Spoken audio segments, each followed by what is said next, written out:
Realmente tengan ustedes buenos días. Hoy día es un día, podríamos decir, primaveral atrasado.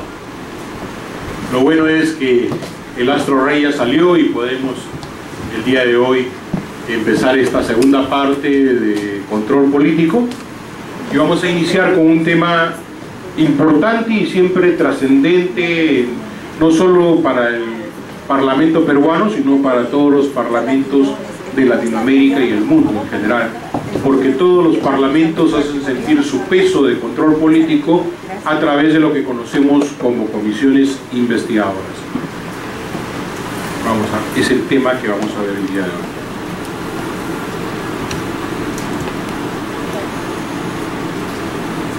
Muy bien.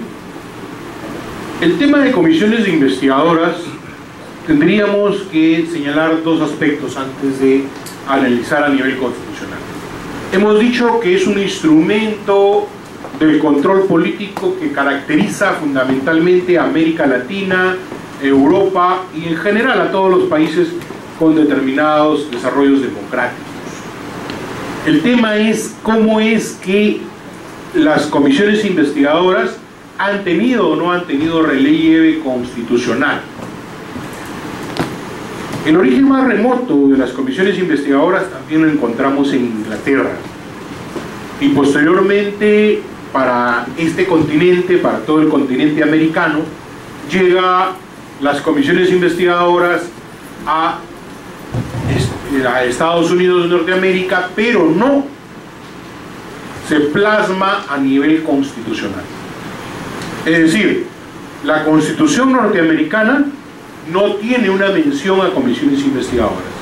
Sin embargo, no debemos olvidar que el derecho anglosajón se basa mucho en el common law, en la práctica de sus normas, es decir, en la práctica parlamentaria. Y tanto en el derecho parlamentario inglés como en el derecho parlamentario norteamericano, las comisiones investigadoras tienen una gran trascendencia y un gran peso. Pero sin embargo, el mundo romano-germánico de Europa continental y la herencia también que recibe el mundo hispánico-americano estableció que era necesario que las comisiones investigadoras tuvieran un tratamiento constitucional. Pero ¿por qué era necesario que tuvieran un tratamiento constitucional? Siempre el por qué. ¿Alguno de ustedes tiene idea? Fundamentalmente por lo siguiente: porque las comisiones investigadoras van a restringir derechos, van a cumplir algunas funciones coercitivas que tiene el órgano jurisdiccional, y por consiguiente necesita un amparo constitucional para poder restringir ciertos derechos. Entonces, desde esa perspectiva es que era necesario que tuviera un nivel constitucional la mención de las comisiones investigadoras. Ahora, el desarrollo de cómo ha tratado las diversas constituciones el término de comisiones investigadoras es muy diferente y va evolucionando con el pensamiento humano y el pensamiento constitucional. En el Perú, por ejemplo, la primera constitución que menciona es la de 1920, donde en el artículo 99 señalaba: las cámaras podrán nombrar comisiones parlamentarias de investigación o información. Simplemente hacía alusión a que podían nombrar comisiones de investigación. Pero ¿qué eran las comisiones de investigación? No lo desarrollaba la Constitución de 1920. La Constitución del 33, en su artículo 119, establece la obligatoriedad de brindar información y documentos a las autoridades de la administración pública, e incluso hace referencia expresa a las autoridades judiciales. Un hecho muy peculiar. ¿Por qué? Porque sabemos que los órganos jurisdiccionales mantienen cierta autonomía, y hay un respeto en el artículo ya de la actual Constitución, que es el artículo 139, a que nadie puede tomar conocimiento de un proceso jurisdiccional en curso. Es decir, no puede un parlamentario actualmente decirle: oye, infórmame ¿que has actuado en este proceso judicial? No. Lo que podría hacer es solicitar a la Corte o a la DEIMA porque hay un retraso en determinados procesos, nada más, pero no ir al tema de fondo. Sin embargo, la Constitución del 33 sí hacía referencia a que las autoridades judiciales podían dar incluso informes detallados o de lo que fuera a los parlamentarios. La Constitución del 79, que ya va encajando con el derecho constitucional que se generaliza en todo el mundo, va a establecer en su artículo 180 que el Congreso y cada Cámara puede nombrar comisiones de investigación sobre cualquier asunto de interés público. Es obligatorio comparecer al requerimiento de dichas comisiones bajo los mismos apremios que se observan en el procedimiento judicial. Veamos y analicemos este concepto. El Congreso y cada Cámara, es decir, se podría nombrar una comisión conjunta integrada por diputados y senadores en el Congreso en conjunto, o puede nombrarse una comisión investigadora en la Cámara de Diputados o en la Cámara de Senadores. Primer gran tema, sobre cualquier asunto de interés público, y comienza a aparecer esta palabrita, interés público. ¿Qué es el interés público? Y ahí el detalle. ¿En qué consiste el interés público? No lo dice, pero sí dice que es obligatorio comparecer al requerimiento de dichas comisiones bajo los mismos apremios que se observan en el procedimiento judicial. Comienza ya a instrumentalizar a las comisiones investigadoras de facultades para que puedan cumplir su función. Entonces, la Constitución del 79 tiene dos grandes avances. Uno, hablar de asuntos de interés público. Y segundo, ir estableciendo apremios. Miren cuán novedoso ya es la Constitución del 79. Siguiente, por favor. La Constitución de 1993, en el artículo 97, el Congreso puede iniciar investigaciones sobre cualquier asunto de interés público. Nuevamente, la palabra asunto de interés público. ¿Definirá la Constitución del 93 qué es interés público? Veamos qué más dice. Es obligatorio comparecer por requerimiento ante las comisiones encargadas de tales investigaciones, bajo los mismos apremios que se observan en el procedimiento judicial. Repite lo que recogía ya la Constitución del 79, la potestad de ejercer apremios. Pero luego señala algo más: para el cumplimiento de sus fines, dichas comisiones pueden acceder a cualquier información, la cual puede implicar el levantamiento del secreto bancario y el de la reserva tributaria, excepto la información que afecte la integridad personal. Veamos ahí. Ya no solamente es obligatorio comparecer, sino es obligatorio brindar toda información. Segundo gran apremio que tiene. Y dos apremios más: el levantamiento del secreto bancario y el levantamiento de la reserva tributaria. Sin embargo, se quedó corto. Extensivamente se está aplicando ahora algo que no tiene ni sustento constitucional ni sustento reglamentario. ¿Qué es? A ver, ¿quién me dice? Y era obvio que en esa época no se pusiera, porque no tenía desarrollo. El secreto de las comunicaciones. Teléfono, internet, WhatsApp, qué sé yo. Y todo lo que pueda haber a nivel de correo electrónico y todo. Miren ustedes, no está a nivel constitucional. Alguien, y ojo, como diría Vallejo, yo profeta, yo poeta, En algún momento, en algunas sesiones, algunos, si es antiguo que escucharme ha seguido, les dije que iban a plantear acciones de amparo por el debido proceso. Y miren el escándalo que se organizó con los temas de García. Yo les vaticino ahora otra cosa. En algún momento, algún procesado y por comisiones investigadoras que hayan solicitado el tema de levantamiento de su secreto de comunicaciones y su secreto de, en general, ya sea internet y todo ello, va a recurrir al órgano jurisdiccional y le va a decir: señor, ¿cuál es el fundamento constitucional o el fundamento legal por el cual me están levantando? Si yo ejerciera la defensa del Parlamento, le van a decir: no, es que la Constitución dice cualquier información. Ah, es una interpretación extensiva de la Constitución. Si yo ejerzo la defensa del que le han levantado las comunicaciones, diría: sí, pero todo lo que significa limitación de derechos debe estar expresamente señalado por la norma. Así lo dicen sendas sentencias del Tribunal Constitucional y de la Corte Interamericana. Entonces, ustedes formarán criterio y en algún momento veremos una sentencia al respecto.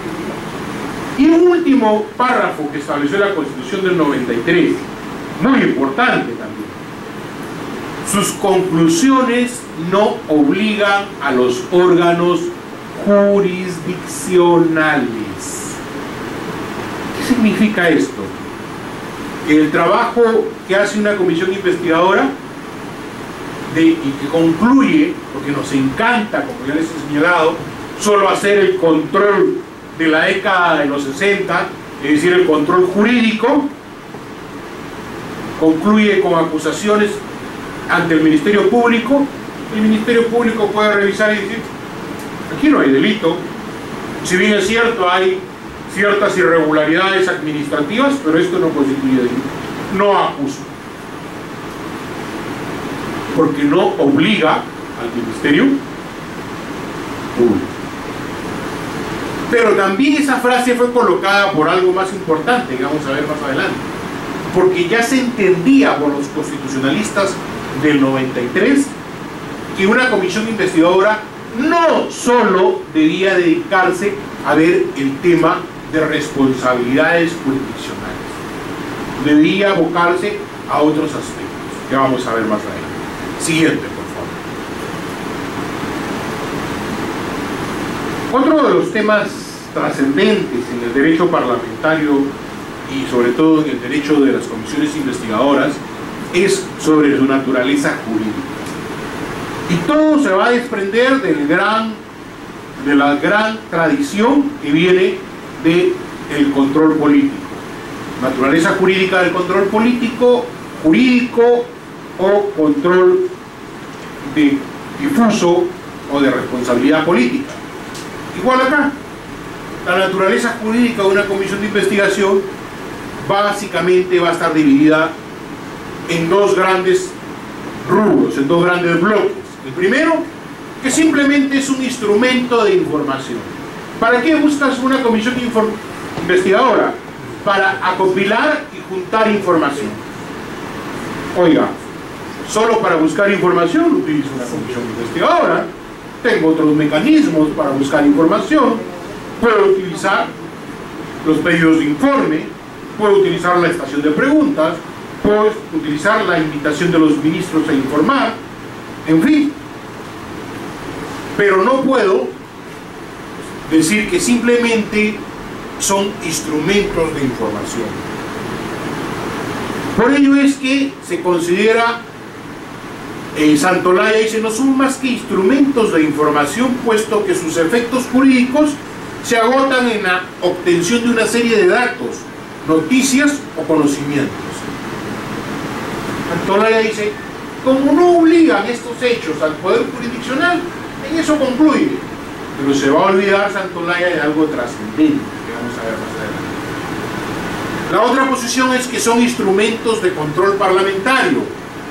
La información es un medio para ejercer el control político.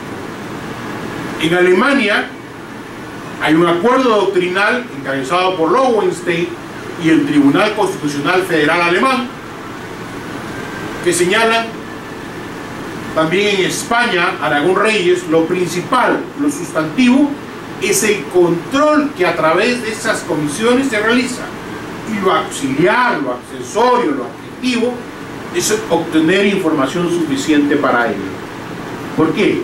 Porque el control, hemos dicho que básicamente es poner en conocimiento del representado lo que hace el Ejecutivo.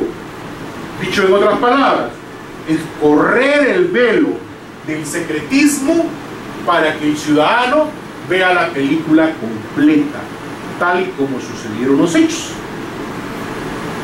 Ya en sí, la información que se recibe ahí no es lo trascendental es el control que ejerce una comisión investigadora.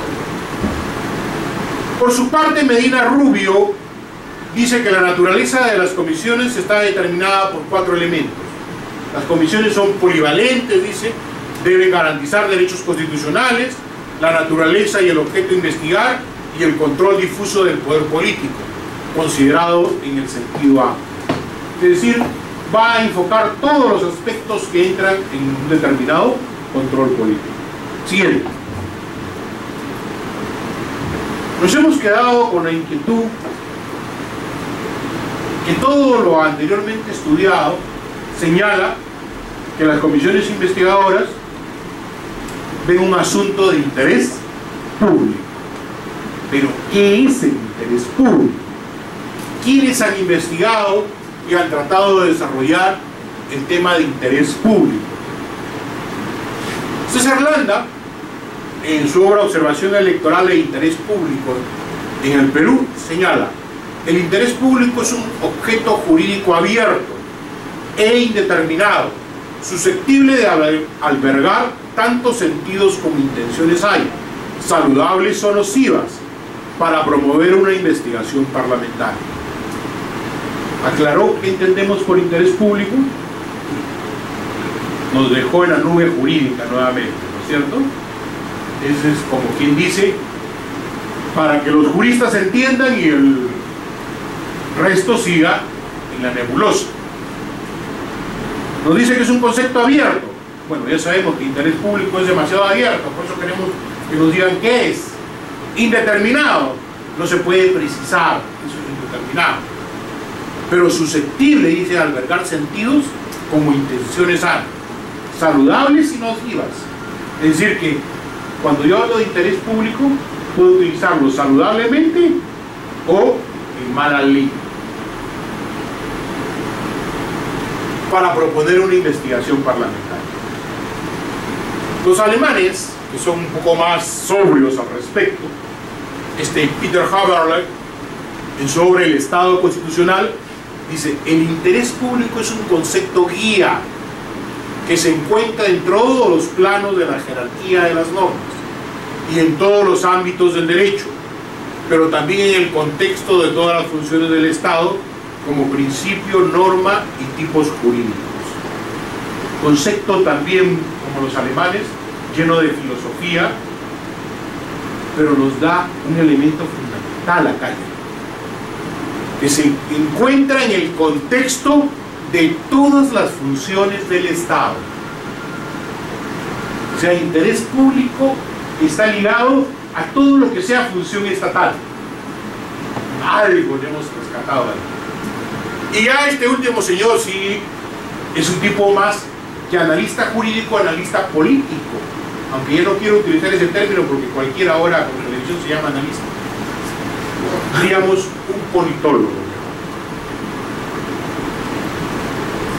Müller dice: las comisiones de investigación se debaten entre la búsqueda de la verdad y el servir de instrumentos de lucha política entre los partidos. Políticamente impecable la definición. ¿Qué buscamos?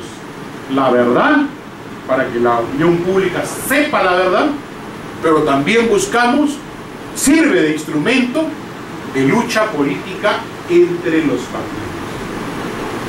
¿Por qué? Porque es la lucha entre las mayorías y las minorías, en demostrar que es mejor o peor, que ha cumplido o no ha cumplido.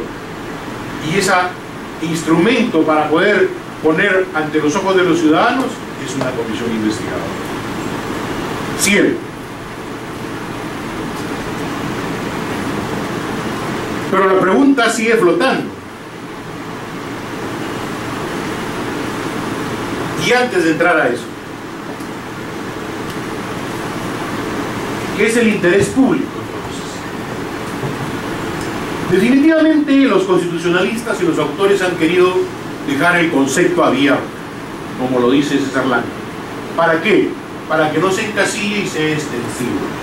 Este concepto abierto permite que, como dice el otro doctrinario, que todos los órganos del Estado, y cuando estamos hablando de órganos del Estado, no nos estamos refiriendo solo al Ejecutivo, nos estamos refiriendo a los 3 niveles de gobierno: Ejecutivo, gobiernos regionales, gobiernos locales, con su división de locales provinciales, locales distritales.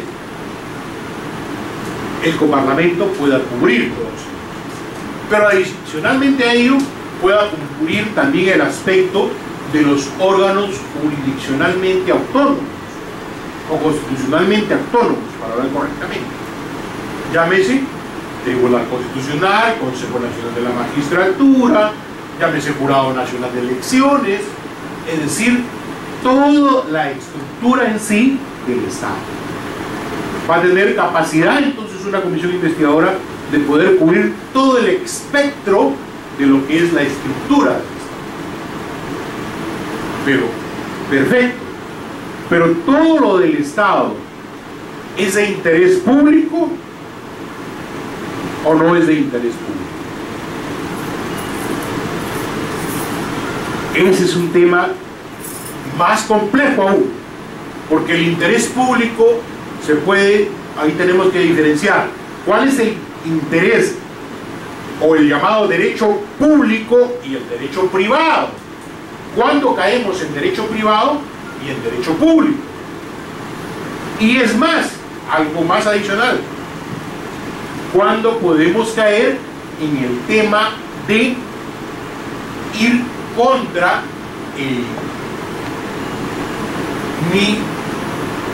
¿cómo les expreso el término correcto? Mis garantías a mi reserva personal, a mi intimidad personal? Verbigracia. ¿Recuerdan ustedes que un vicepresidente del Perú tuvo que renunciar?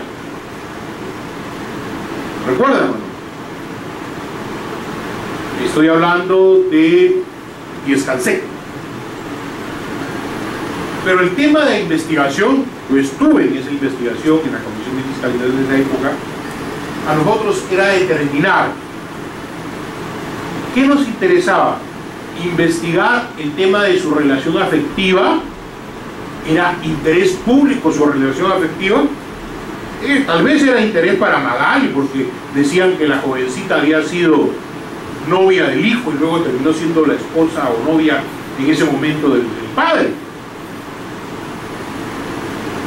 ¿Eso es interés público?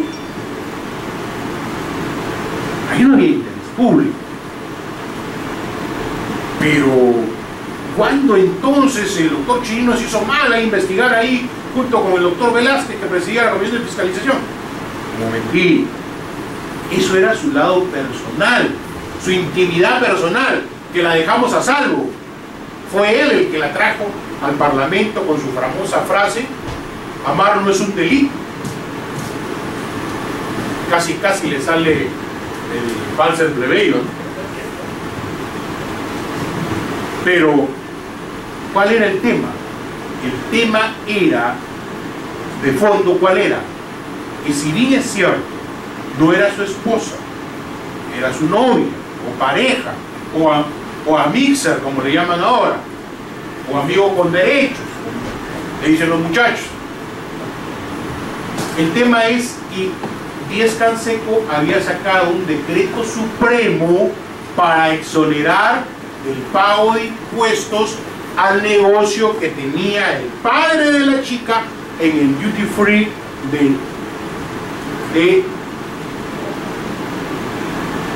el aeropuerto internacional Jorge Chávez.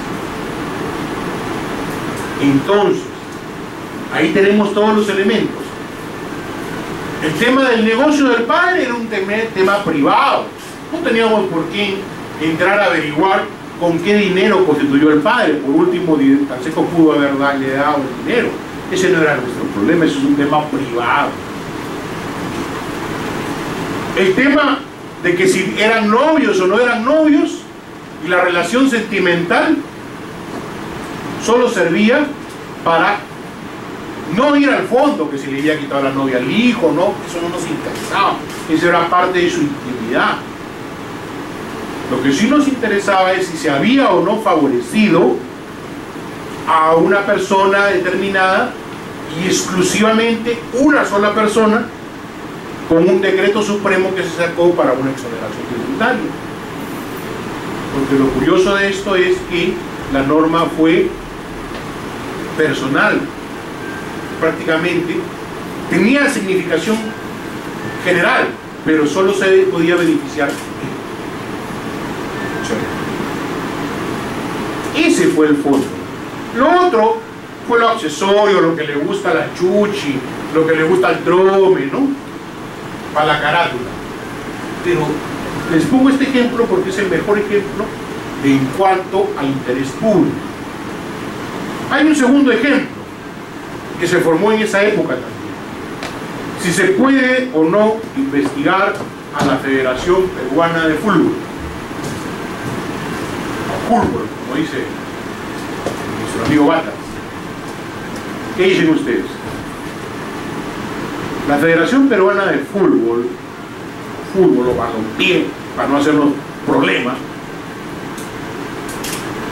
¿es una institución privada o pública? ¿Utiliza fondos privados o fondos públicos? Es una institución privada regida por las normas de la FIFA. Entonces, ¿cómo íbamos a investigar?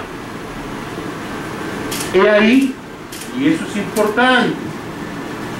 Lo que pasa es que a veces acá vemos la piscina y no vemos si tiene agua y nos queremos aventar de frente. Por eso es que a veces muchos parlamentarios terminan con la frente hecha pedazos. ¿Qué es lo que había que hacer? ¿Cómo justificar una investigación de ese tipo? El equipo técnico es el que tiene que trabajar, pues señores, comenzar a revisar qué hay en la doctrina.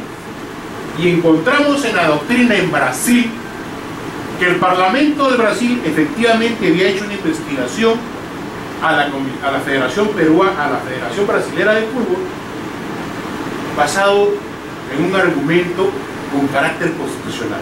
¿Cuál es? El uso de los símbolos patrios. Está bien, es una institución privada, pero es una institución privada que tiene la exclusividad de la representación y los símbolos patrios del país. ¿Por qué si es una actividad que utiliza una chompa que no sea pues, con la franja roja y blanca del Perú, que no utilice el escudo o la bandera peruana, a ver si la gente va al estadio? Hay una representación de una nación, y eso te daba competencia para considerarlo de interés público y poder entrar a la investigación. No el argumento paupérrimo que escucho mucho decir, no, porque el fútbol es pasión de todos, y a todos nos interesa. Eso es mercado. Tú tienes que buscar un argumento jurídico, o por lo menos verosímil jurídico. Pero creo que con eso quedó un poco más claro en el ambiente lo que es interés público. Ahora sigue frotando la otra pregunta. ¿Pero qué buscan finalmente las comisiones de investigación parlamentaria? ¿Qué buscan? Ya les he dicho que si el control es un control difuso de responsabilidad política, Entonces, no va a buscar solo establecer responsabilidades de tipo penal, o de tipo administrativo, o de tipo civil. La comisión de investigadores ha sido creada, señores, y eso métanse a la cabeza, para algo más grande y trascendente. Lo más grande y trascendente es analizar las políticas públicas, analizar las normas que acompañan a esa política pública. ¿Por qué? Porque en la política pública, en las normas de esa política pública, es donde se origina si una política es buena o mala. Porque finalmente una política pública puede ser muy buena, las normas muy buenas, pero el operador de la norma es el que falla. Y si el operador de la norma es el que falla, pues solamente diremos que el operador, y determinaremos responsabilidad civil, penal y administrativa. Pero de repente todo está correcto de acuerdo a la norma, pero es la norma la que permite eso. Les voy a poner un ejemplo. Nosotros investigamos la carretera Iquitos-Nauta, famosa en Loreto.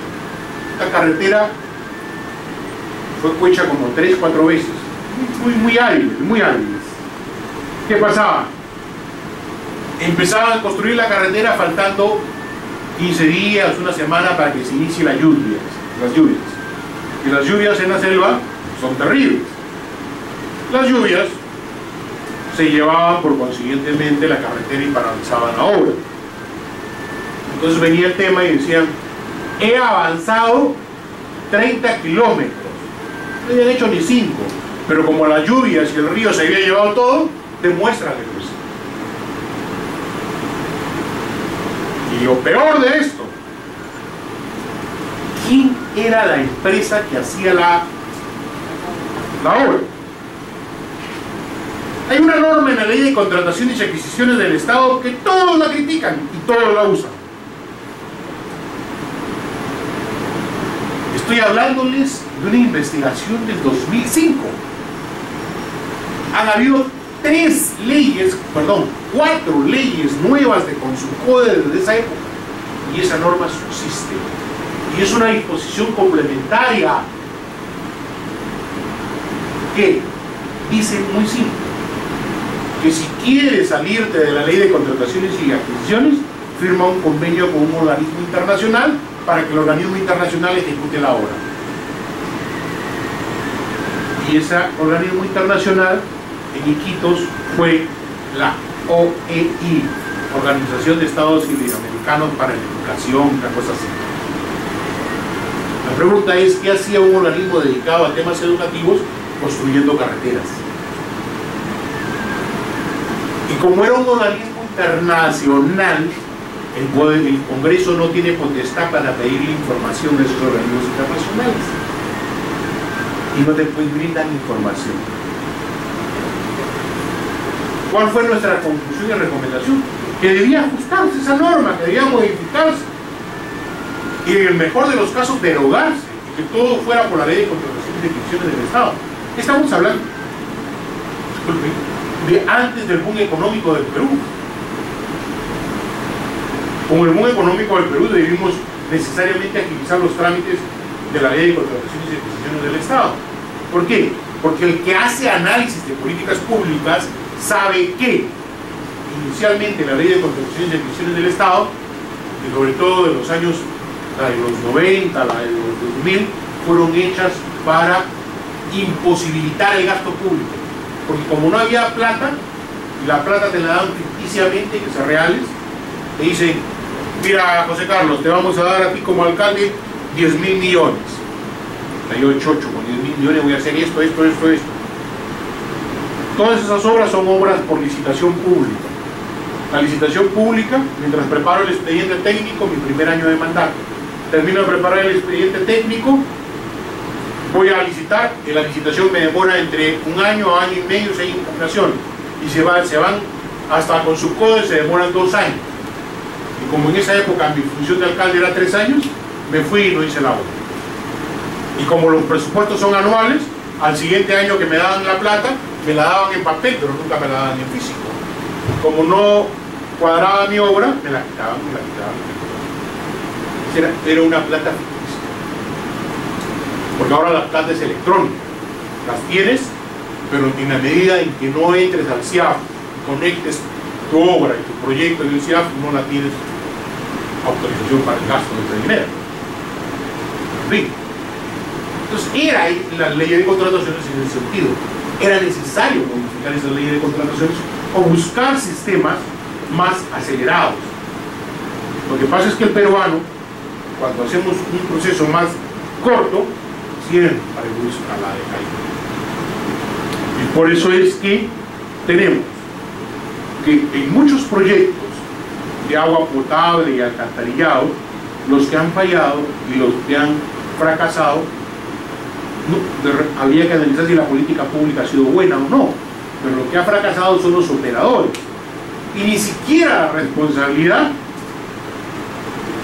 ha sido de los alcaldes en algunos casos, sino del operario, del operador. ¿Qué pasaba? La empresa no tenía la suficiente cobertura para hacer la obra, fingía garantías, como lo hemos visto con el tema de Orellana, y quedaban las obras inconclusas. El otro fenómeno que nos hemos llenado de marco jurídico. El gran problema en el Perú es que somos como la ley del péndulo. Nos vamos de un extremo al otro. Somos más papistas que el Papa. En temas de protección ambiental y en temas de cultura, tenemos normas más proteccionistas que las que tiene Europa. Por eso es que muchas obras comenzaban la excavación, encontraban 4 o 5 ceranios, paralizada la obra hasta que venga el Ministerio de Cultura para hacer el levantamiento, a ver si no hay resto arqueológico, y si no hay resto arqueológico, ahí quedó la obra.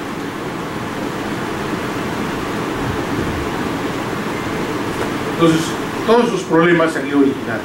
No, en el caso de la Universidad de Garcilaso de la Tierra, investigación. El objeto estuvo mal investigado. ¿Por qué? ¿El objeto es el sueldo o el objeto es la evasión tributaria? Jurídicamente lo que es compensable y es competencia del Parlamento es la evasión tributaria. Lo del sueldo es arbitrario, ya ese es parte del titular del Trome, de la Chuchi y todos ellos. ¿Por qué? Porque es una empresa privada. ¿O acaso usted va a ir a decirle por qué gana el señor Romero? Creo que gana algo de $150.000 mensuales. Le va a decir, oye, ¿por qué gana $150.000 mensuales Romero? Lo que podemos decirle, oye, está evadiendo impuestos el señor Romero. Eso sí. ¿Entiendes? Pero, volviendo al tema esto, el objeto entonces debe ser analizar política pública, analizar normas, y luego después recién ver el tema de lo que es el ordenamiento legal. Sigue.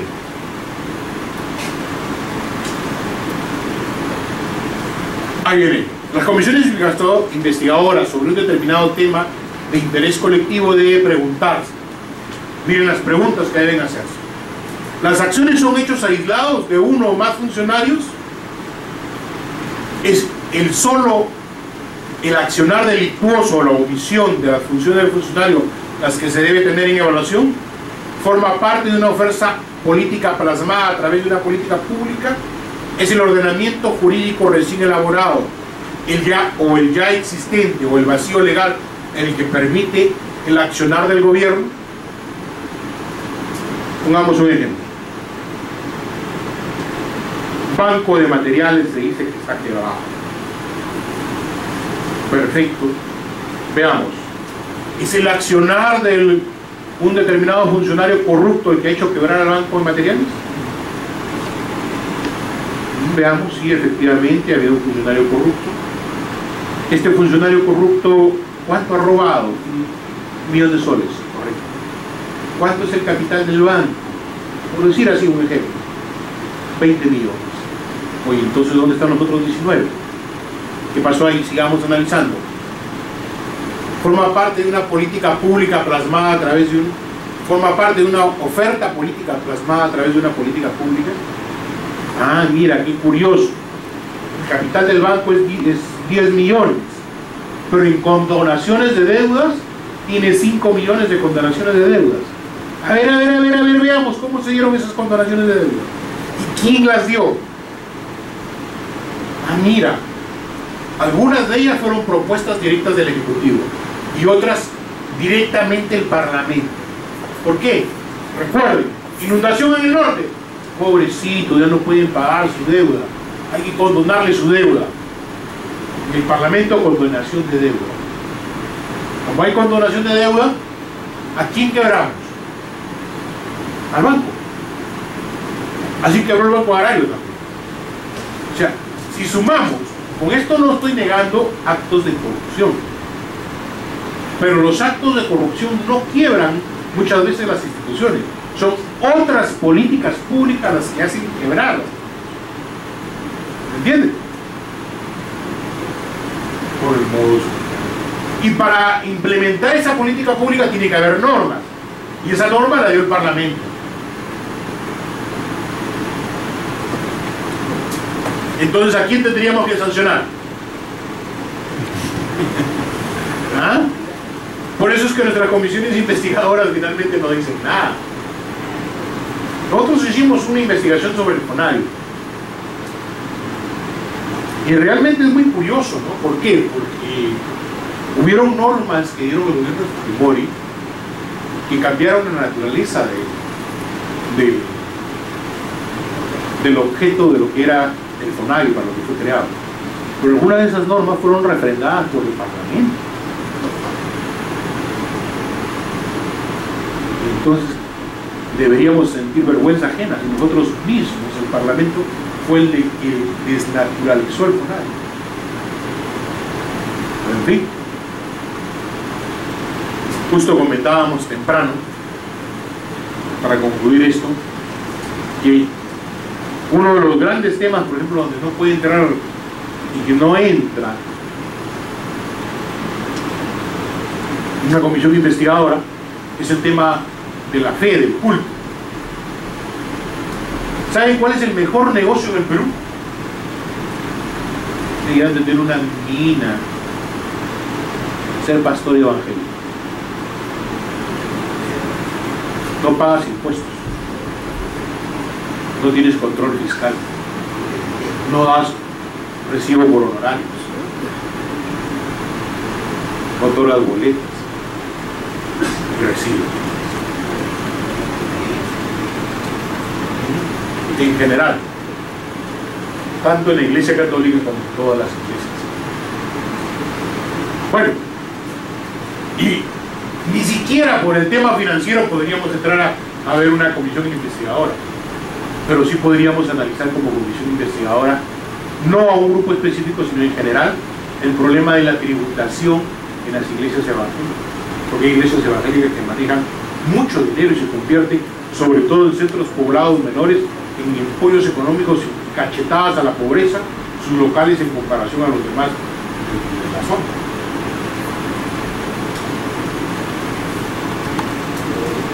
Pero tienen que tener a un político fuerte que combata la oratoria del pastor predominante de la zona. ¿O no? ¿O me equivoco? Siguen. Alguien decía, ¿por qué, como chiste, ¿no? ¿Por qué ya no hay grandes oradores en el Parlamento? Es que son pastores evangélicos.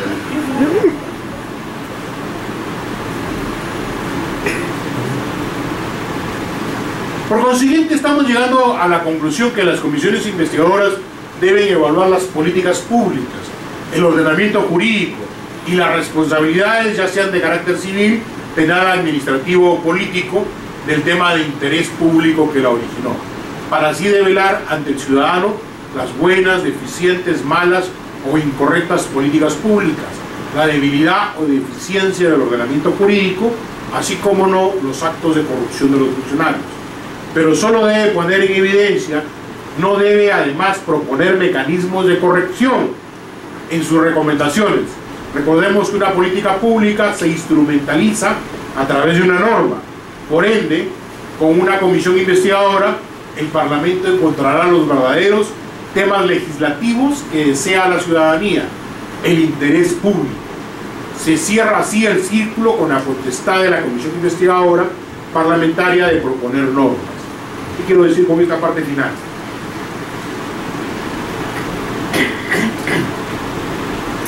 Siempre decimos que el Parlamento no ve los grandes temas legislativos que la ciudadanía necesita. Es que no nos tomamos el trabajo de ver realmente dónde pueden originarse grandes temas legislativos. Los grandes temas legislativos los podemos encontrar de una verdadera investigación y comisión investigadora, porque ahí en sus conclusiones y recomendaciones estarán necesariamente las debilidades de las leyes, de las normas, y qué es lo que deberíamos hacer para corregir. Es más, lo más importante de una comisión investigadora debería ser terminar con propuestas legislativas. Pero vuelvo a repetir, seguimos pensando todavía en la década del 60 en un control jurídico donde básicamente, ¿qué buscamos? Determinar responsabilidades. El tema es que si las normas siguen existiendo en ese esquema jurídico, va a haber posteriormente nuevos responsables. ¿Por qué? Porque la puerta sigue estando abierta y nadie se da el trabajo de cerrar esa puerta jurídica que permite la irregularidad. ¿Me entienden? Correcto, siguiente. La Comisión de Fiscalización y Contraloría. Esta es una creación muy propia del Congreso peruano, que tuvo un origen medio peculiar, pero que finalmente ha tenido su propio devenir histórico. Fue creado con la Constitución del 93 como una comisión, y una comisión con una intención muy clara, que la mayoría de investigaciones que hubieran en el Parlamento sobre temas del gobierno cayeran en esa comisión. Y como la mayoría era casi absoluta del partido de gobierno, presidía también el partido de gobierno esa comisión de fiscalización. Entonces era para que todas las investigaciones estuvieran en otras comisiones. No, tráelas, que acá a fiscalización vemos todo. Pero acá en fiscalización lo veo yo mismo, pues, con el devenir histórico esto fue cambiando, pero ¿qué tanto ha cambiado? ¿Por qué? En el año 2000 y el 2001 al 2006, que fue un tema de salir de todo el tema parlamentario anterior, se adoptó un principio básico. Hemos dicho que el control político básicamente es el derecho de las minorías, no de las mayorías, sino de las minorías, porque las minorías buscan a través del control político el check and balance, el equilibrio de poderes. Por consiguiente, si la Comisión de Fiscalización es un instrumento de control político, debería estar en manos de la minoría. Y de la primera minoría, en este caso, de la fuerza minoritaria con mayores parlamentarios de oposición, por cierto. Esto se aplicó bajo este criterio jurídico doctrinario, se aplicó para que al partido aprista le dieran entre el 2001 al 2006 la Comisión de Fiscalización como primera fuerza opositora. Del 2006 al 2011 debía aplicarse este criterio y se aplicó en cierta manera. ¿Por qué? Porque la principal fuerza opositora se dividió en dos, que eran los nacionalistas y los de UPP. Y UPP tenía más miembros, que al tener más miembros le dieron a Comisión de Fiscalización por los 6 años. ¿Pero qué pasó? Por los 5 años. que UPP en el camino fue perdiendo miembros, quedándose reducido a un grupo muy minoritario, pero sin embargo siguió manteniendo la comisión. Ahora, en este nuevo devenir histórico que estamos viviendo, la comisión no se le ha dado a la primera fuerza mayoritaria, no se aplicó ni se respetó para nada ese principio, porque ¿a quién le correspondía? Le correspondía al fujimorismo, y se le terminó dando a un grupo minoritario. Pero eso ya es parte de los criterios que los parlamentos utilizan para quienes deben utilizar y presidir esta comisión. Entonces, podemos decir que es una comisión especializada en el control político de los órganos en todos sus niveles. Debe realizar el análisis de la política pública, el ordenamiento jurídico, el objeto de estudio, así como poder determinar las responsabilidades, ya sean de tipo administrativo, civil o penal, así como las consecuencias de sus estudios para ofrecer propuestas y alternativas a los gobiernos. Siguiente. Como principal característica de la Comisión de Fiscalización y Contraloría es que sus sesiones son de carácter público, sus investigaciones son de carácter público, toda vez que busca poner en conocimiento del elector información que de otra forma no tendría acceso el ciudadano. Otra de las funciones de la Comisión de Fiscalización es que ante ella debe comparecer el Contralor General de la República, y es la comisión por excelencia que ha visto dos grandes leyes: la ley del Sistema Nacional de Control, propia de la Comisión de Fiscalización y Contraloría, y las leyes de contratación y adquisiciones del Estado, aunque últimamente no se la han pasado, se la han pasado a la Comisión de Economía. El problema está que la Comisión de Economía lo ve la ley desde los ojos del proceso económico y la seguridad económica, y se supone que la Comisión de Fiscalización y Contraloría debe ver con ojos de expertise de por dónde puede el funcionario hacer sus habilidades administrativas, por denominarlos de alguna manera, y eso solo te da cuando hay funcionarios especializados en el tema de control. Siguiente. Uno de los temas que preocupa en el Parlamento peruano y en general en todos los parlamentos del mundo, pero en el nuestro fundamentalmente preocupa más, es el tema de los pedidos de información. ¿Por qué? Veamos cómo nace conceptualmente el pedido de información. Los parlamentos contemporáneos han encontrado en los pedidos de informe la principal fuente de obtener información privilegiada, oportuna y de fuente autorizada. Miren, información privilegiada, oportuna y de fuente autorizada. ¿Por qué? Yo puedo tener información, fotocopias, y a la fotocopia siempre dicen no es válido, porque puede ser fraguado y tantas cosas que salen de por medio. Entonces tú tienes que tener una fuente autorizada. No, esta información me la dio directamente el ministerio, acá está.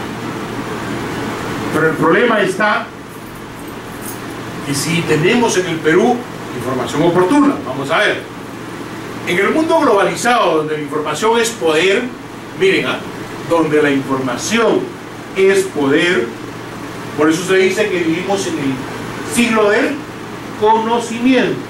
El que tiene conocimiento tiene poder. Otros ejercerán cargos, pero no tienen poder. El que tiene el poder es el que tiene el conocimiento. Ejercer el cargo no es lo mismo que tener poder, ¿eh? Mucho cuidado. A veces el que está abajo es el que tiene poder y el que está arriba simplemente tiene el cargo. Se hace cada vez más necesario que el gobierno y el Parlamento cuenten con medios idóneos de información que les permita tomar decisiones o realizar juicios sobre las decisiones tomadas de manera eficiente y oportuna. Los parlamentos han buscado establecer procedimientos que les permitan obtener del Ejecutivo información válida de los actos y políticas de gobierno, que les permitan cumplir su función de control político. Siguiente. En el Perú, ¿cómo se da?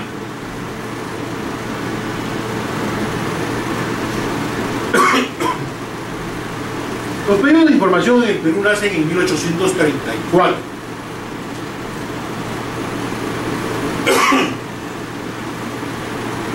Posteriormente, el artículo 96 y 97, 96 de la Constitución y 87 del Reglamento del Congreso, establecen cómo es que se debe realizar el tema de los pedidos de información y quiénes deben brindarnos pedidos de información. Y aquí hay un detalle. Dice, en efecto, cualquier representante puede pedir a los ministros de Estado, al Jurado Nacional de Elecciones, a la Contraloría, al Banco Central de Reserva, a la Superintendencia de Seguros, a los gobiernos locales y regionales. Siguiente. Bueno, parece que no está bien enfocado. Toda la información. Es decir, lanza una relación de instituciones que es peligrosa. ¿Por qué? Porque es números clausus, números cerrados. Debería ser un pedido en números abiertos.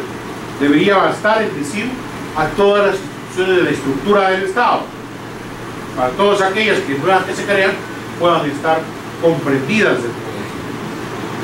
Bernales señala, Enrique Bernales, que dos son las funciones de los pedidos de información: una expresión de control parlamentario en aras de interés público, por lo general apunta a indagar sobre el funcionamiento eficaz y eficiente de las instituciones públicas, y es un mecanismo para obtener información destinada a la elaboración de una futura ley. Es decir, pedimos información como control y pedimos información también para las proposiciones legislativas. Pero la pregunta de fondo sigue siendo, pasemos eso rápido por favor. Ya, adelante. La pregunta de fondo sigue siendo, ¿qué cuán rápido para los dos mecanismos llega la información del Ejecutivo o del Estado en general al Parlamento? Miren, el artículo 87 dice que tienen 15 días para brindar información, y si en 15 días no responde, el reiterativo y le da 7 días, y si en 7 días continúa y no te da, por intermedio de el Congreso. Yo les pregunto, ¿qué le pasa al funcionario que no envía la información? Nada. Nada. Sencillamente nada. Por eso es que los ejecutivos cada vez retrasan más la información. ¿O acaso no les pasa a muchos de ustedes de un proyecto de ley nomás? El informe, necesitamos el informe urgente de tal ministerio para dictaminar. Llega hoy, mañana o nunca. O cuando ya dictaminamos, llega justo en el pleno su informe en contra. Cuando han pasado 6, 8, 9 meses. Sin embargo, seguimos con esa vieja norma cuando este propio Parlamento ha elaborado una norma más ágil, rápida, pero no para él, sino para el ciudadano. Siguiente. La Ley de Transparencia y Acceso a la Información Pública, 27806. O sea, un ciudadano común y corriente que no se representa más que a él mismo obtiene información más rápido que un parlamentario representante de la ciudadanía. ¿Es justo eso? Pero eso lo permitimos nosotros mismos. Miren, responsabilidades y sanciones claramente establecidas para el funcionario. Yo les digo, ahí me ha tocado ser DGP, y como DGP era responsable de brindar información al ciudadano. Y lo máximo que hacía era dilatarle. ¿Por qué? Porque los plazos, 5 días, 7 días. Y luego puedo prorrogar por 5 días más. 7 y 5, 3, y se acabó la historia. Sí o sí tengo que entregar, porque si no, incurro en responsabilidad. No anda quejarte a consejo directivo que se reúne en el año de San Blando para que autorice oficiar, y cuando oficien después.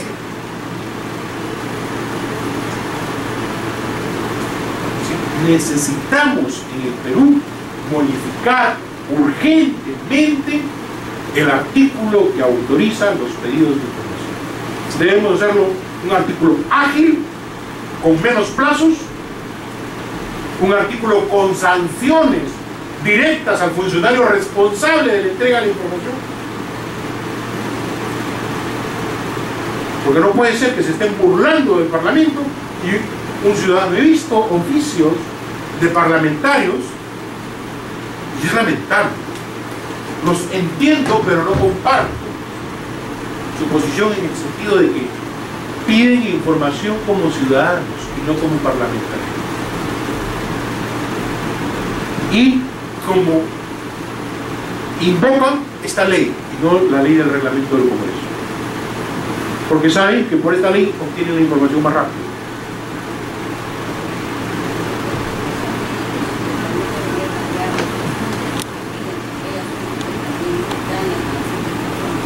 Lo que restringe esta ley es clara. La ley establece que pueden brindar información sobre todo menos 2 aspectos: defensa e intimidad personal.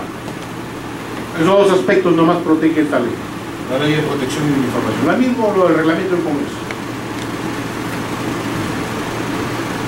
La diferencia está en que el reglamento del Congreso, el funcionario recibe la información gratis, parlamentario. Y en el caso del ciudadano, sí paga por derecho a copias, pero tiene una información, y es el objetivo: oportuna, veraz y certificada. Y el parlamentario esperando que pasen 15 días, y si no le contestan, su reiterativo. No, me voy a consejo directivo a quejar. Ahora bien, hasta ahí el aspecto de culpa, pero viene el otro aspecto. ¿Sabemos pedir información? Ese es el gran problema del parlamentario, y una queja de los ejecutivos, porque también he estado en el otro lado. ¿Qué pasa?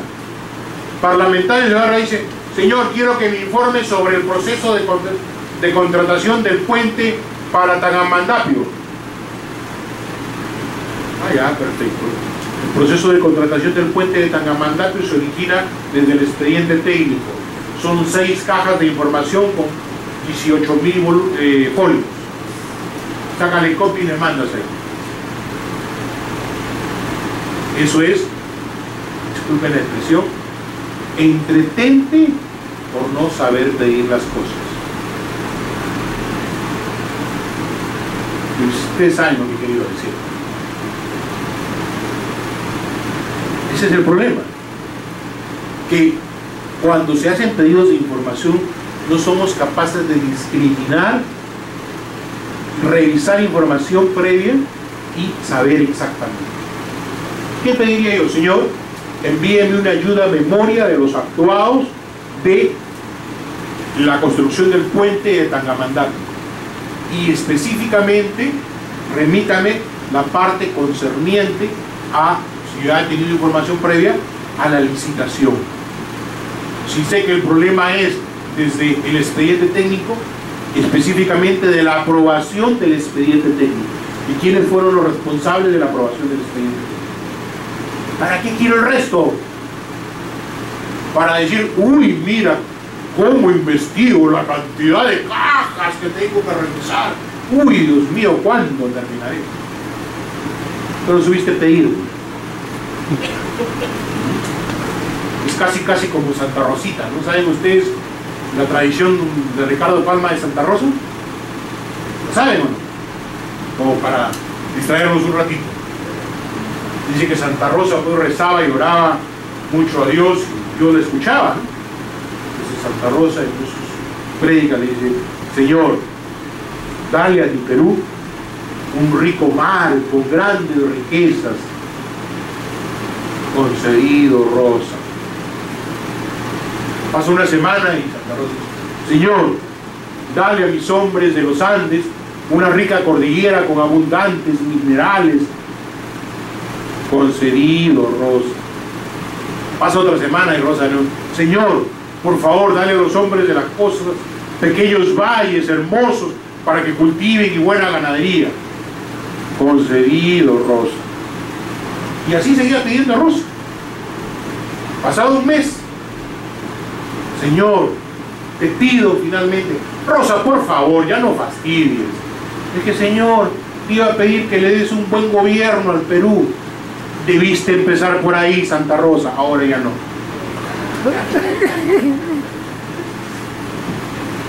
El tema es que no sabemos pedir. Pedimos lo intrascendente, pero no lo fundamental.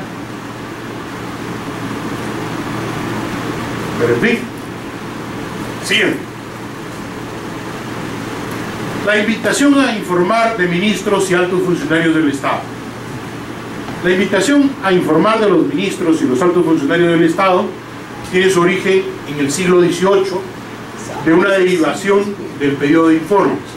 La Asamblea Constituyente Francesa en 1791 proclamó: los ministros serán admitidos a las sesiones para estar siempre dispuestos a recibir las órdenes de las asambleas y dar los informes necesarios. Miren, los ministros estarán dispuestos siempre a concurrir para recibir las órdenes de las asambleas. Acá vienen los ministros y se pasean con la asamblea. Y lo otro, y para dar los informes necesarios. 1791, Francia. Consiste en el acto de incitar a la presencia física de un ministro de Estado a efectos de que exponga, comunique y participe sobre algún hecho de notorio interés ciudadano. Si bien la institución en primera fase tiene un fin informativo, simultáneamente cumple un importante rol de vigilancia y fiscalización.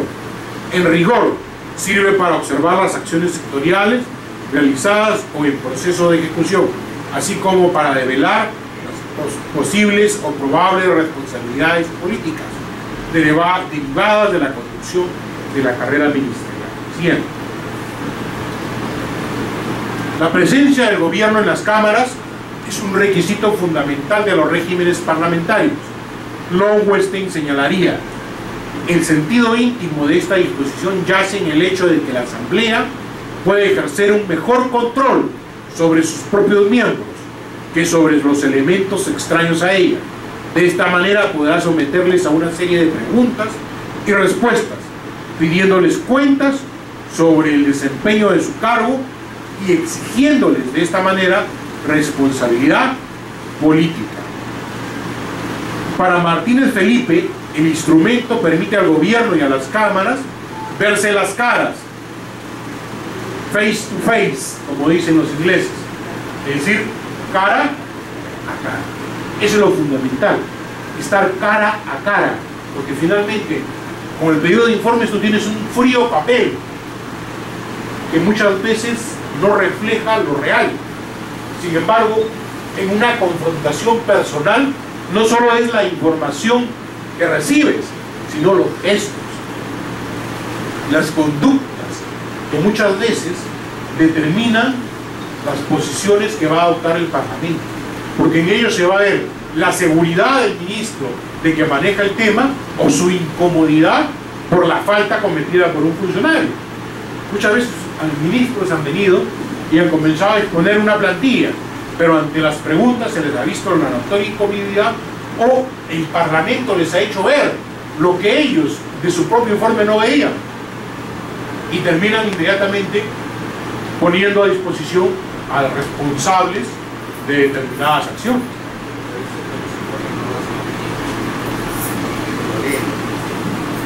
Es lo correcto.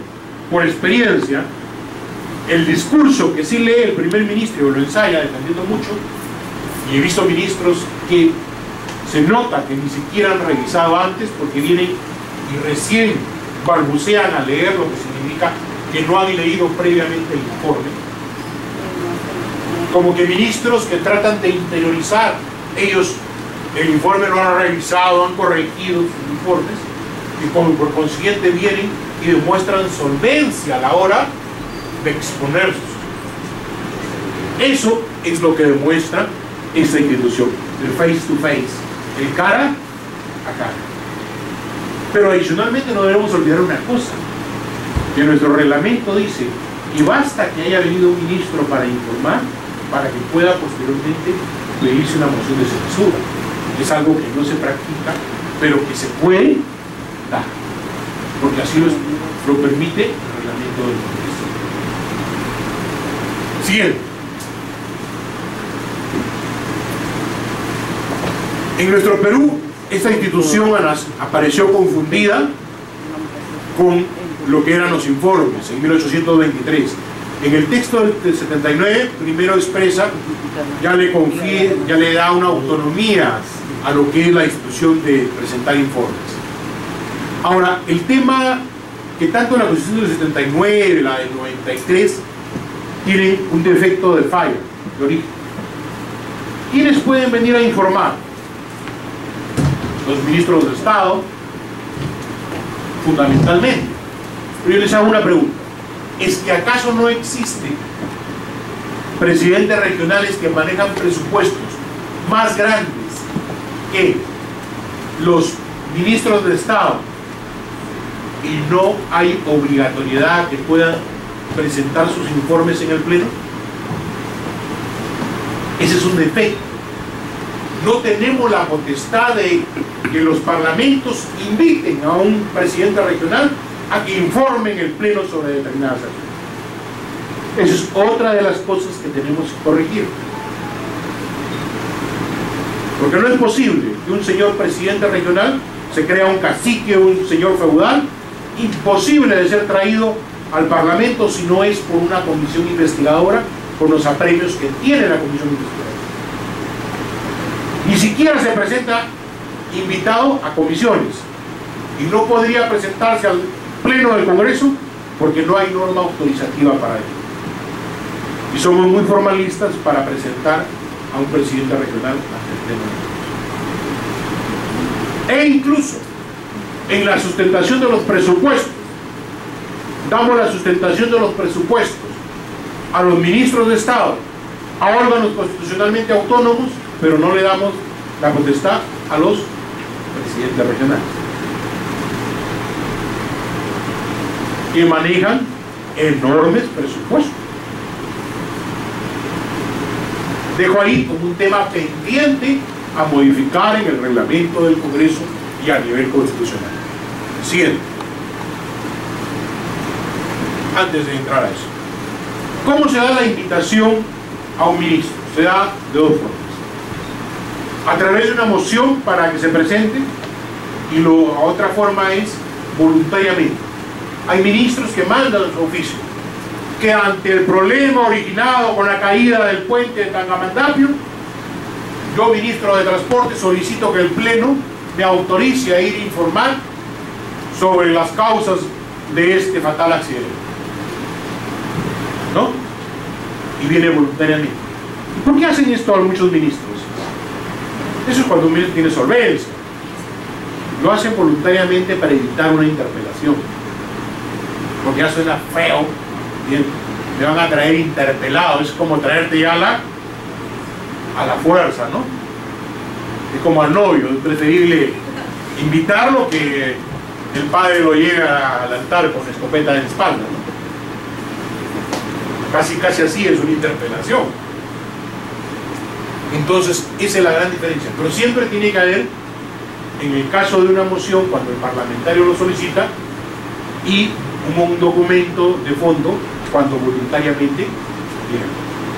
Y ojo, no basta el documento voluntario. ¿Por qué? Porque es el pleno del Congreso el que debe o no aceptar que se presente. Dejo bien clara esa posición. ¿Por qué? Me tocó vivir un hecho muy peculiar. Un primer ministro se vino con todo su gabinete, no había oficio de invitación y quería que en ese momento lo reciba el Parlamento. Y el Parlamento no quiso recibirlo. E hizo mano militar interesante. Él podía, él era parlamentario, pero había ministros que no podían. Ese hecho, más que el escándalo político, marcó la caída de ese gabinete.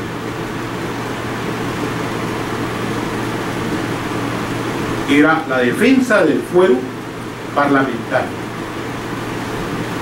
No es que el ministro diga, oye, ya, me voy ahorita, agarro mi carro y me voy y me presento al Parlamento porque justo ahorita están sesionando un momentito, tu cartita.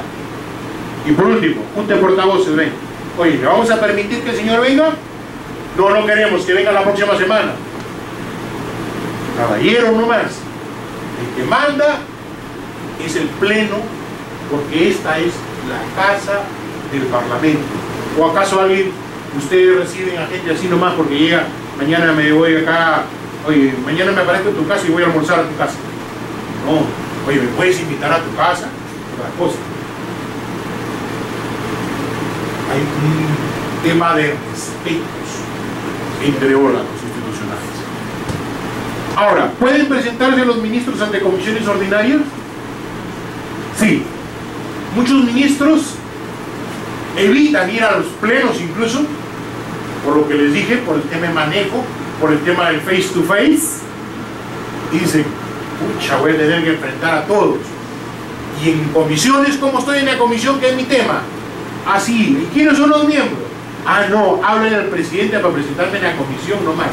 Porque en el pleno están esos melosos, esos patas que se paran y me van a hacer la olla y no, al pleno no voy. Mejor me voy nomás a la comisión porque ahí está suavecita la cosa. Entonces, esa jugada también se puede hacer. Y por eso es que muchas veces los ministros piden ser invitados mejor a la comisión. No, me voy a informar a la Comisión de Defensa porque es un tema de estricta defensa nacional y a puerta cerrada.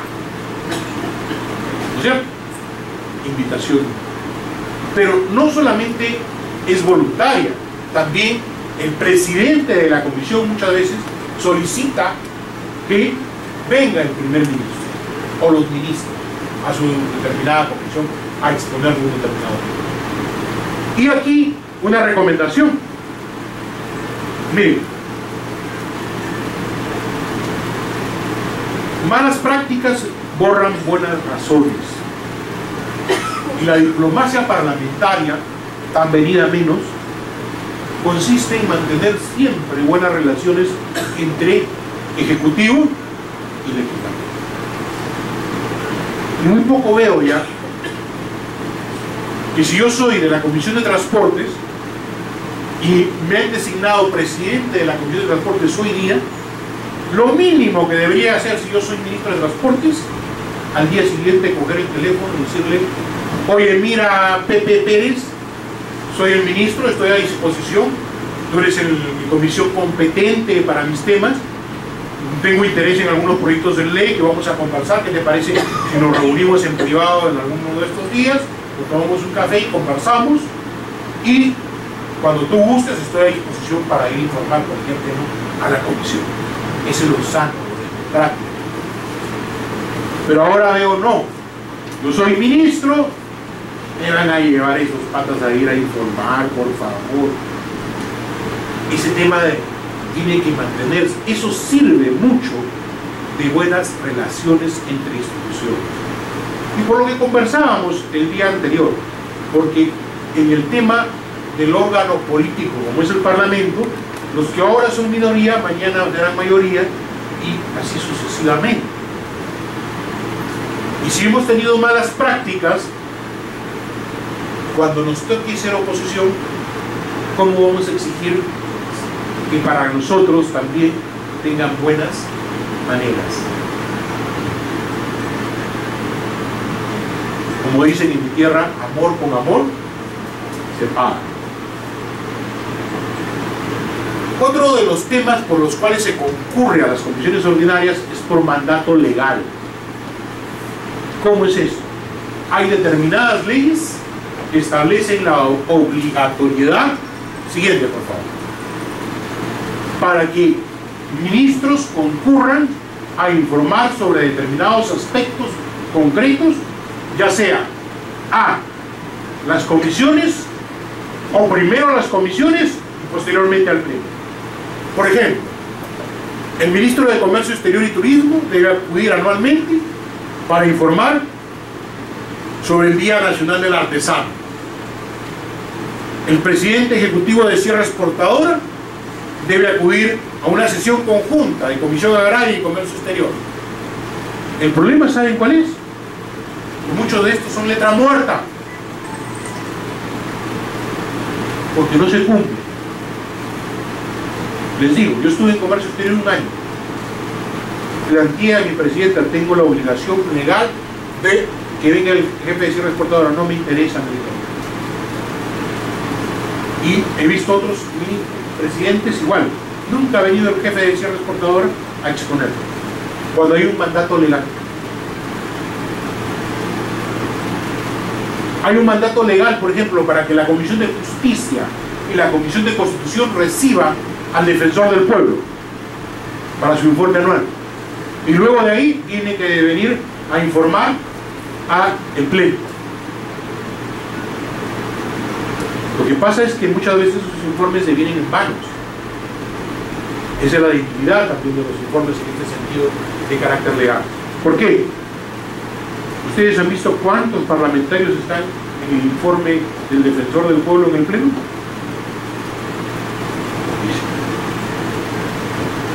¿O cuántos están interesados en el tema, en el informe de la ministra de la Mujer sobre los avances del Programa Nacional de lucha contra la adolescencia, algo así se llama, un rollo larguísimo, que tiene que ver con el desarrollo de la mujer, el niño y el adolescente?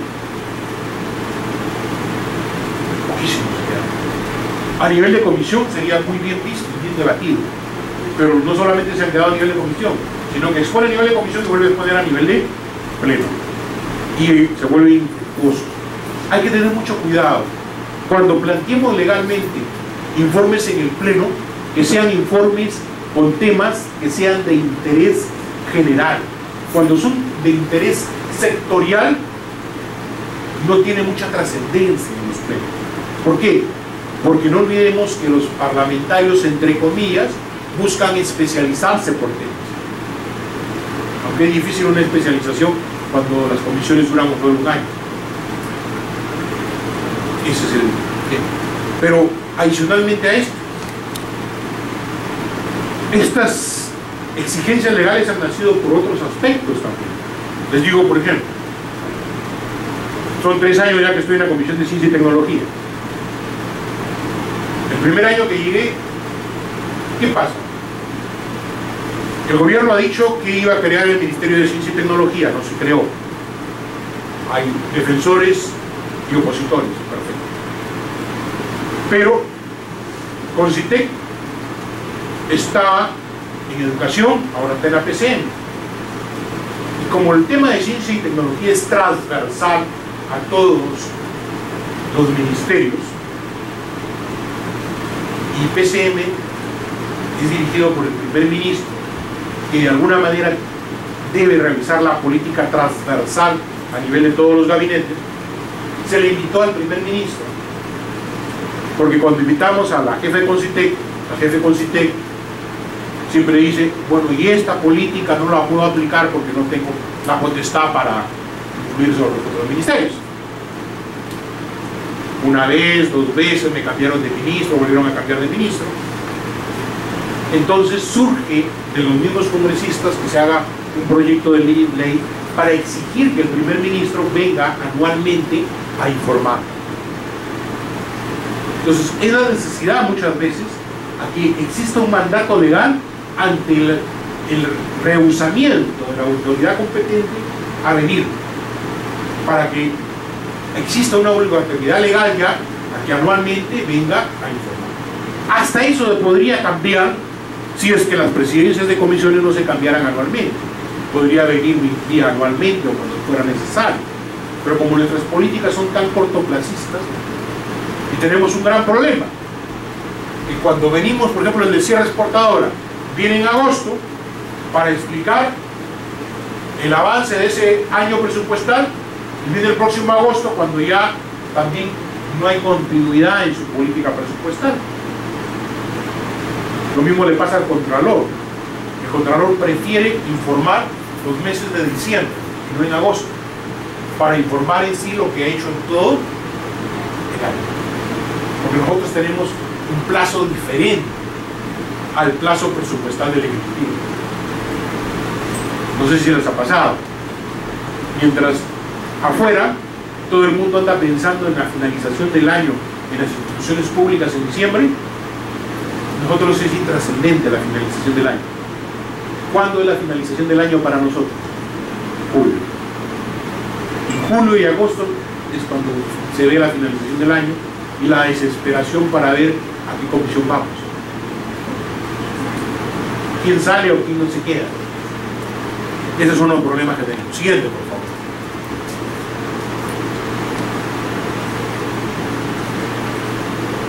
Todos estos instrumentos buscan la indagación que hace el Parlamento sobre las decisiones. No requiere un pliego de preguntas, esta es otra característica importante. Mientras que la interpelación requiere un pliego de preguntas, la invitación no requiere un pliego de preguntas, pero sí requiere la especificación del tema sobre el cual se va a presentar. Prima el principio de especialización, verbigracia, la Comisión de Justicia cita al Ministro de Justicia, y etcétera, ¿no? Siguiente. Hemos hablado de eso. Siguiente. La estación de preguntas, un último tema. Justo nos quedan 10 días. No hay mucho que hablar en este tema. La estación de preguntas, pues, es una institución netamente parlamentarista. Surge en España, muy bien practicada en España, con práctica escasa o casi nula en el Parlamento peruano. Yo les pregunto, ¿cuántas veces hemos hecho estación de preguntas en el periodo legislativo pasado? 0. En lo que va de el quinquenio creo que hemos hecho 2 estaciones de preguntas. Es una institución de origen español, inglés también lo practican mucho. En el Perú está en el 85 el reglamento, también está en la Constitución. Es una... Pedro Planas, que es uno que habla sobre la estación de preguntas, él era muy fanático del tema de estación de preguntas y se dice que fue uno de los que incluyó para que en la Constitución del 93 se pusiera el tema de estación de preguntas.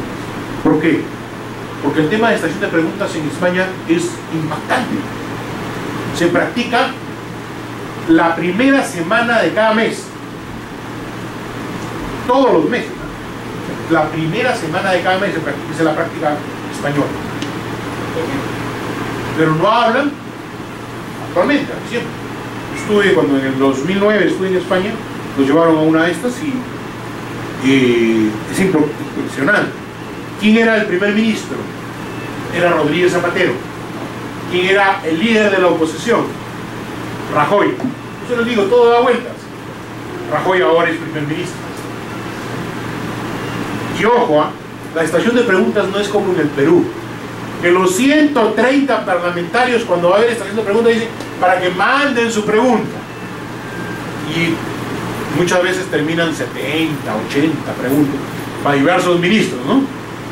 No, en España es muy puntual, muy ágil. ¿Saben cómo es? El jefe, el líder de la oposición, plantea solo 2 preguntas y responde no todo cualquier ministro, responde el jefe del gabinete, primer ministro. Responde en 2 minutos, réplica del que hizo la pregunta en 1 minuto y una dúplica también en el mundo. ¿Qué requiere esto? Mucha oratoria, mucha agilidad mental y mucha capacidad de síntesis. Ese es uno de los problemas por los que no funciona. La pregunta es, ¿cuántos parlamentarios tendrían la capacidad de hacer una repregunta en 2 minutos o en 1 minuto? Creo que en nuestro parlamento empezarían: señor presidente, señor ministro, terminó su tiempo. Es una cosa muy rápida, muy ágil. Para eso se requiere oradores profesionales. Y no todos. El problema en el Perú es que también todos tienen líderes de oposición y líder del Ejecutivo. Ese es el gran defecto. Por eso es que en realidad esta institución, yo sí en ese sentido soy contrario a Pedro Planas, soy partidario de que debe desaparecer del Perú. No tenemos arraigo parlamentario en esta institución. No es una institución que sea útil para el derecho parlamentario peruano. Y cada vez que lo han hecho, pueden revisar los videos, han terminado las preguntas con un parlamento casi vacío. Es inoficioso. Por esa razón, o cambiamos el sentido y nos vamos al sentido español meramente, o desechamos definitivamente esta institución de la estación. Muy bien, no tengo más que decirles, creo que ahí estamos culminando la siguiente lámina, lo que decía el comentario final. Y bueno, agradecerles por su paciencia y estaremos el próximo año en otros eventos. Muchas gracias.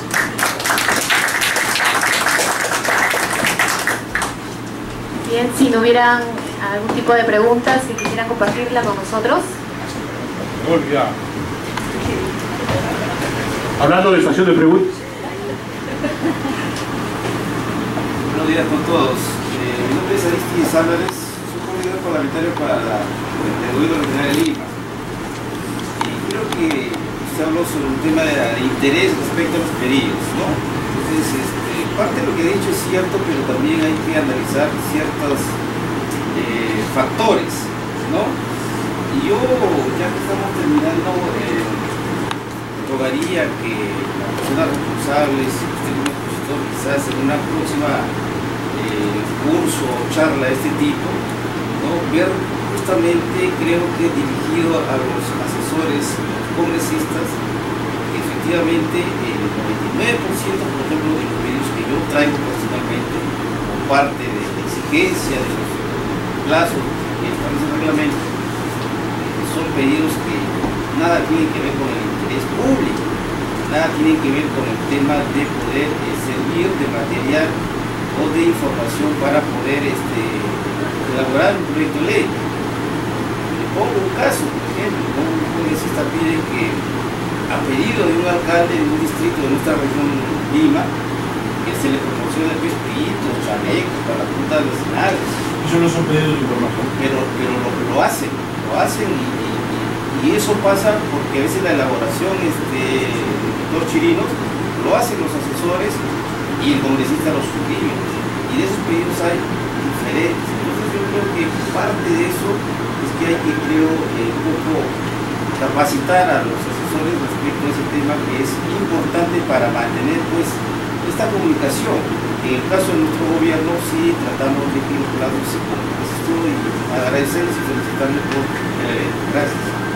Dos cositas ahí. Lo que usted acaba de decir definitivamente no es un pedido de información, es un requerimiento a un apoyo, y hay que tener mucho cuidado incluso institucionalmente con esos requerimientos. Y me invita a un tema adicional que me había olvidado. Curiosamente cosas llegan a mis manos, pues a veces uno no quiere que las cosas lleguen a mis manos, pero llegan. No sé, tengo hoy en mi mano y llegan las cosas a mis manos. Me llegó un oficio donde un asesor firmaba la citación a un funcionario, a un general de la policía, para que comparezca a esa comisión investigadora. Por favor, no cometamos ese error. ¿Cómo un asesor va a firmar una citación para un general de la policía? Así sea un ciudadano.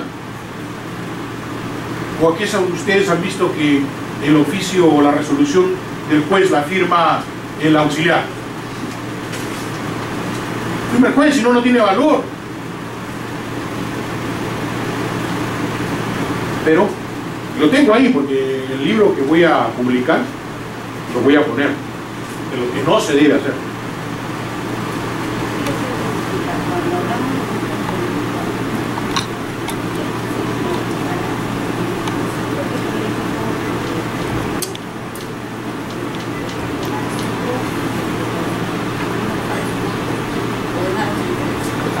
Sí.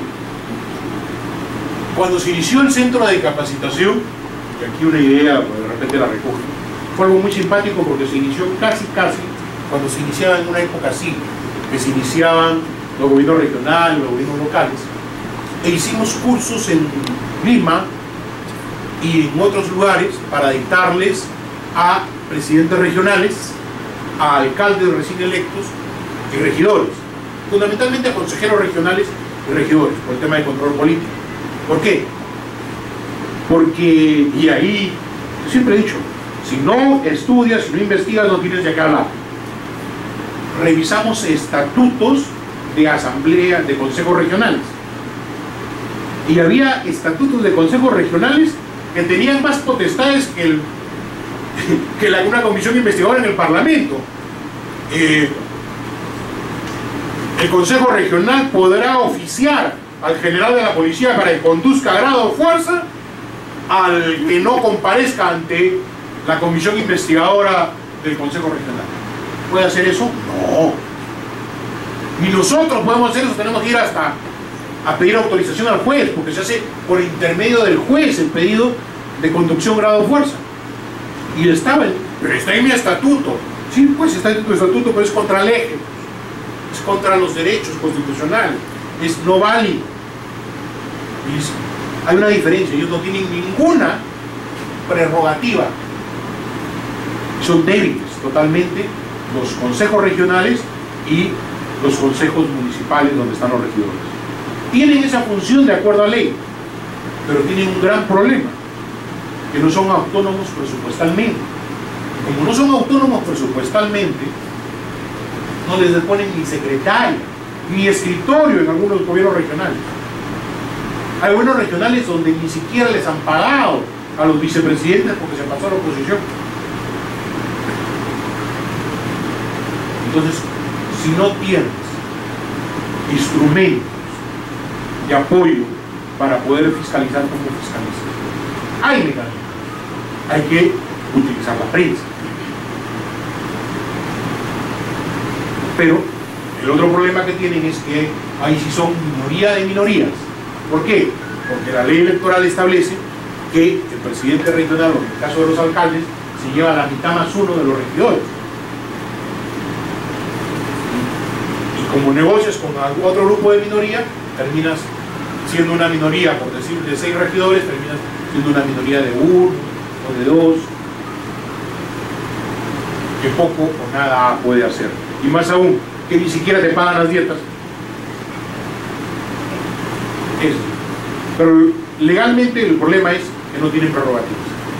No hay ley autorizativa que les dé prerrogativas. Simplemente dice, en la ley orgánica de gobierno regional dice, son los órganos de control.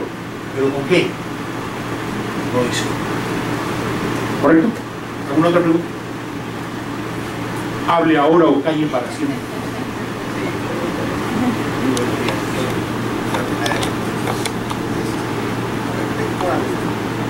Pedido presidente de una comisión al jefe de Estado, lo cual hubo un pronunciamiento del gobierno. Entonces, ¿cómo se da mucha práctica esta implementación de esa propuesta en un gobierno Estado de gobierno? Sí hubo. Pero pocos. Entonces, no sé, alguna indicación cortita de esas. Sí, les voy a dar dos cositas. Uno, si hay un antecedente, fue en el gobierno de Toledo, y Toledo recibió a la comisión en Palacio y declaró ante la comisión. ¿Por qué? Tenía Toledo un asesor que es un profesor de la Católica, que enseña ciencia política, por mi profesor también, Sinesio. Hemos dicho un principio bien básico. ¿Qué es lo que debe buscar la mayoría? ¿Evitar la investigación o evitar las consecuencias? Evitar las consecuencias. El manejar el daño es lo que se llama en gestión pública control de daños. ¿Qué hace más daño? ¿Que declare o que no declare? Tienen que ver eso. O sea, no solamente es un tema jurídico, es un tema político. Y eso le hizo entender Sinesio a Toledo. Toledo dijo, muy bien, que venga. Controló daños. Inmediatamente pasó la noticia, fue la comisión, se mantuvo reserva y pasó la noticia. ¿Cuántas semanas tiene la noticia ahora? ¿Ha habido control de daños o no? Jurídicamente tiene la razón, políticamente no. Creo que responde. Doctor, nuevamente el tema de los pedidos, una consulta en el aspecto legal. Nosotros, por ejemplo, hemos recibido pedidos de asesores de comisiones ordinarias, de asesores de despachos de congresistas, incluso de asesores de la presidencia del Congreso respecto a pedidos. Ellos firman, no firman. Eso está mal. Ustedes, una carta muy elegante, señor presidente de la comisión o señor congresista, he recibido la carta donde no firma usted, me gustaría que nos informe si usted ha autorizado, de paso que le das, si usted ha autorizado el pedido de esta información, y agradeceré regularice el procedimiento. Punto. Es elegante, cortés y también en series. ¿No hubiera nada más? Gracias.